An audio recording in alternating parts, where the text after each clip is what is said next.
Définissons le romantisme comme l'état d'attirance affective envers une personne. Ce romantisme est un sujet courant dans notre culture. La musique, les films, les livres et les pièces de théâtre font état de la fascination des hommes pour l'amour romantique et ses expressions apparemment infinies.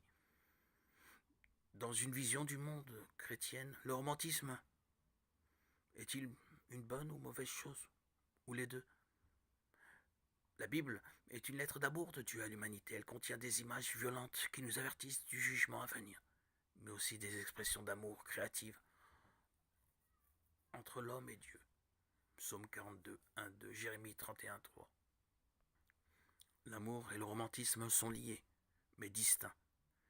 Il peut y avoir romantisme sans véritable amour, de même qu'il peut y avoir amour sans sentiment romantique. Des passages comme Sophonie 3.17 décrivent l'attachement émotionnel de Dieu pour ses enfants. D'autres passages comme 1 Corinthiens 13, 4, 8 décrivent un amour qui n'a rien à voir avec les émotions. Jésus a dit, il n'y a pas de plus grand amour que de donner votre vie pour vos amis. Jean 15, 13. L'agonie de Jésus-Christ sur la croix pour des pécheurs ingrats n'avait rien de romantique, mais c'était l'expression ultime de son amour.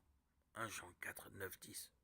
Le Cantique des Cantiques de Salomon est un livre rempli de gestes d'amour romantique entre deux conjoints. Le fait que Dieu a inclus ce livre dans le canon de sa parole inspirée montre clairement qu'il approuve le romantisme.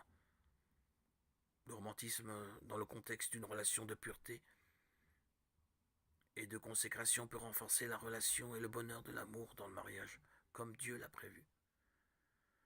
Le romantisme, pour le romantisme, peut cependant être destructeur. Le romantisme commence généralement par la sensation exaltante de tomber amoureux, qui engendre dans notre cerveau un déluge d'hormones semblable à celui produit par les drogues. L'adrénaline, la dopamine et la sérotonine, hormones qui nous font nous sentir bien, sécrétées par notre cerveau, nous donnent envie de retourner à la source. Si bien que le romantisme peut devenir une addiction. Dévorer des romans d'amour et regarder des films romantiques et des émissions télévisées à contenu sexuel suscitent en nous des attentes irréalistes concernant nos relations dans la vie réelle. Certaines personnalités, théologiens, estiment que le sentiment amoureux intense ne peut durer que jusqu'à 2 ans. Idéalement, il faut qu'un couple ait travaillé pendant ce temps à approfondir son amour et son engagement mutuel pour que quand les sentiments diminuent, ils soient remplacés par quelque chose de plus profond. Pour les romantiques compulsifs, l'estompement de ces sentiments est un signe qu'il est temps de trouver quelqu'un d'autre qui suscitera la même euphorie. Certains séducteurs compulsifs sont en fait dépendants du sentiment amoureux qu'ils cherchent à stimuler encore et encore. Dès lors, on comprend facilement pourquoi l'amour et le romantisme ne sont pas forcément la même chose.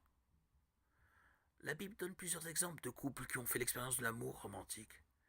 Elle parle aussi de ses conséquences. Genèse 29 raconte comment Jacob est tombé amoureux de Rachel au point où il a été prêt à travailler pour son père pendant 7 ans pour pouvoir l'épouser. Le verset 20 dit que ces 7 années lui parurent comme quelques jours parce qu'il l'aimait. L'histoire se poursuit par beaucoup de tromperies, de cœurs brisés, de frustrations, mais l'attirance romantique de Jacob pour Rachel n'est pas condamnée. D'un autre côté, Samson a eu des problèmes parce qu'il s'est laissé dominer par ses sentiments. Juge chapitre 14 raconte le début de sa chute, quand il a suivi son cœur au lieu de laisser le Seigneur le diriger.